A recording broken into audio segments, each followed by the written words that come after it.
মিষ্টি পাটিসাপটা পিঠা তো অনেকবারই খেয়েছেন, তবে এইরকম ভাবে সুজি দিয়ে পাটিসাপটা স্ন্যাক্স বানিয়ে খেয়ে দেখুন। খেতে যে এতটা সুস্বাদু হয় আপনারা বাড়িতে তৈরি না করলে বুঝতেই পারবেন না। সকালে বা সন্ধ্যার টিফিনে হালকা পাতলা খিদে পেলে এইরকম ভাবে বানিয়ে দেখতে পারেন, খেতে কিন্তু অসাধারণ হয়। হাতে মাত্র 10 থেকে 15 মিনিট সময় থাকলেই কিন্তু এই রেসিপিটা তৈরি করে নিতে পারবেন। চাইলে বাচ্চাদের স্কুলের টিফিনেও কিন্তু বানিয়ে দিতে পারবেন। আর এগুলো খেতে কিন্তু ভীষণ সুস্বাদু হয়।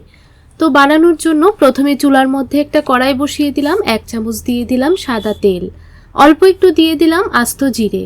এখন ভালো করে জিরেটাকে ভেজে নিচ্ছি। তো ভালোভাবে জিরেটা ভেজে নেওয়ার পর এখন দিয়ে দেব 1 কাপ জল। এখানে একটা মেজারিং কাপ মেপে 1 কাপ জল দিয়ে দিলাম। তো যতটুকু জল দিয়েছি সমপরিমাণ সুজি দিয়ে দিলাম। এখন এই সুজিটাকে ভালো করে কিন্তু রান্না করে নিতে হবে।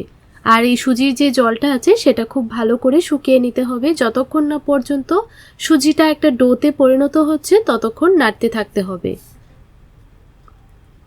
আর আমি এই সুজির মিশ্রণটার মধ্যে একটু নুন দিয়েছিলাম, কোনো কারণে ভিডিও ক্লিপটা ডিলিট হয়ে গেছে, আপনারা অবশ্যই সামান্য একটু নুন দিয়ে দেবেন। তো এখন এই সুজির মিশ্রণটাকে একটা বাটির মধ্যে নামিয়ে নেব। যখন দেখবেন এরকম একটা ডো হয়ে গেছে তখনই নামিয়ে নেবেন। তো আবারও চুলার মধ্যে কড়াইটা ধুয়ে বসিয়ে দিলাম, 1 চামচ দিয়ে দিলাম সরিষার তেল আর হাফ টিস্পুন দিয়ে দিচ্ছি আস্ত জিরা। এখন এই জিরাটাকে খুব ভালো করে ভেজে নিতে হবে।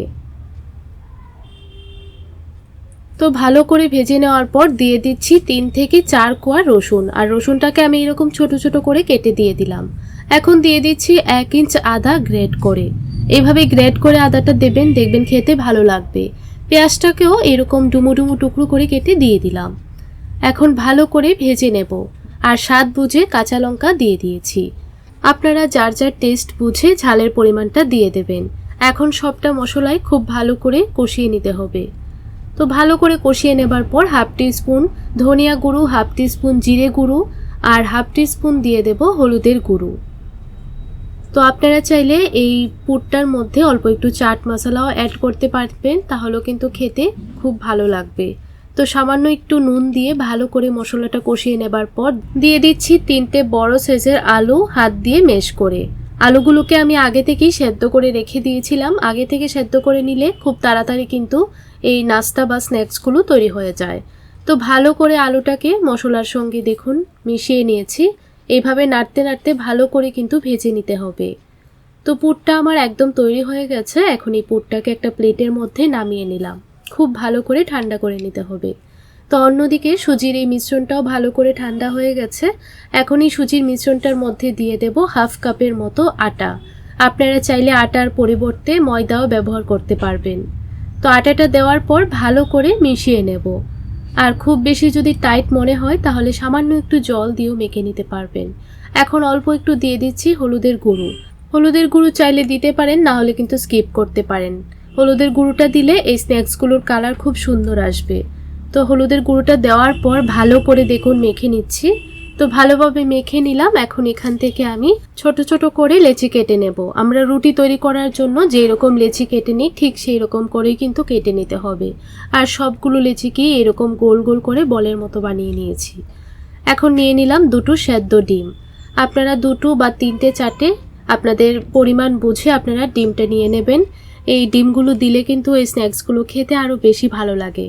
তো সেদ্ধ ডিম আর আলু আমি একসঙ্গেই সেদ্ধ করে নিয়েছিলাম। তো ডিমগুলোকে এখন এইরকমভাবে কেটে দিচ্ছি। এরকম একদম পাতলা পাতলা করে কেটে নেবেন, তাহলে এই স্ন্যাক্সগুলো তৈরি করতে খুব সুবিধা হবে। তো এখন আমি একটা লেচি চপিং বোর্ডের উপর নিয়ে নিলাম। মোটামুটি একটু পাতলা করে বেলে নিচ্ছি। আর এইরকম লম্বা করে বেলে নেবেন, তাহলে স্ন্যাক্সগুলো তৈরি করতে সুবিধা হবে। তো দেখুন লম্বা করে বানিয়ে মাঝখানে এখন পুরটা দিয়ে দিচ্ছি। পুরটাকেও এরকম লম্বা করেই দিয়ে দিতে হবে। তো চামচটা দিয়ে খুব ভালো করে একটু সেট করে দিচ্ছি। তারপর উপরে দিয়ে দেব ডিমের টুকরোগুলো। এই ডিমের টুকরোগুলো দিলে কিন্তু বাচ্চা থেকে বড় সবাই খেতে খুব পছন্দ করবে। আপনারা যদি ডিম খেতে পছন্দ না করেন তাহলে কিন্তু ডিম ছাড়াও তৈরি করতে পারবেন। উপরে হালকা একটু চাইলে চিজও ব্যবহার করতে পারবেন। তো এখানে আমি 2টো ডিমের টুকরো দিয়ে দিলাম। তারপর এইরকম ভাবে ফোল্ড করে দিচ্ছি আর মুখটাকে খুব ভালো করে সিল করে দিতে হবে।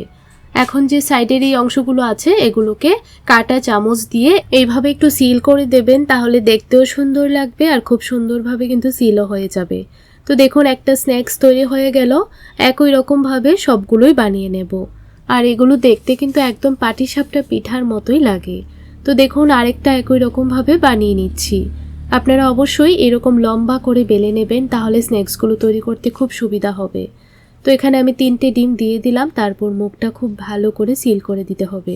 আর চাইলে সামান্য একটু জল লাগিয়ে নেবেন, তাহলে মুখটা আর খুলে যাবে না। এখন কাঁটা চামচ দিয়ে নিচের দুটো পাশে এইরকমভাবে সিল করে দিচ্ছি। দেখুন আরেকটা বানানো হয়ে গেছে। তো একই রকমভাবে সবগুলোই তৈরি করে নেব। এখন এগুলোকে ভেজে নেব। ভেজে নেওয়ার জন্য এরকম একটা ফ্রাই প্যান নিয়ে নিলাম। ফ্রাই প্যানের মধ্যে সামান্য একটু তেল ভালো করে গরম করে নিয়েছিলাম। একসঙ্গে যেহেতু সবগুলো ভাজা যাবে না, তাই আমি 2 থেকে 3টা করে দিয়ে ভালো করে ভেজে নেব। তো কিছুক্ষণ এরকমভাবেই রেখে দিতে হবে। যখন দেখবেন একটা পিঠ হালকা একটু কালার চলে এসেছে, তখনই উল্টিয়ে দেবেন। দেখুন যখন দেখবেন এরকম হালকা একটা কালার চলে এসেছে, তখনই আপনারা উল্টিয়ে দেবেন। তো বন্ধুরা এইরকমভাবে একদিন হলো আপনারা বাড়িতে সুজি, আটা আর আলু দিয়ে স্ন্যাক্সগুলো বানিয়ে খেয়ে দেখুন। গ্যারান্টি দিয়ে বলছি, আপনারা যদি একদিন বাড়িতে এই রেসিপিটা তৈরি করেন, বারবার বানিয়ে খেতে চাইবেন। পরিবারের ছোট থেকে বড় সবাই খেয়ে বারবার রিকোয়েস্ট করবে বানিয়ে দেবার জন্য। তো দেখুন এক এক করে এখন স্ন্যাক্সগুলোকে তেল থেকে ছেঁকে নামিয়ে নিচ্ছি। যখন দেখবেন এইরকম একটা কালার চলে এসেছে, তখনই নামিয়ে নেবেন। আর এই স্ন্যাক্সগুলো কিন্তু উপরটা একদম ক্রিস্পি হয় আর ভেতরটা কিন্তু একদম সফট। তো এখন বাকি স্ন্যাক্সগুলো একই রকমভাবে ভেজে নিচ্ছি।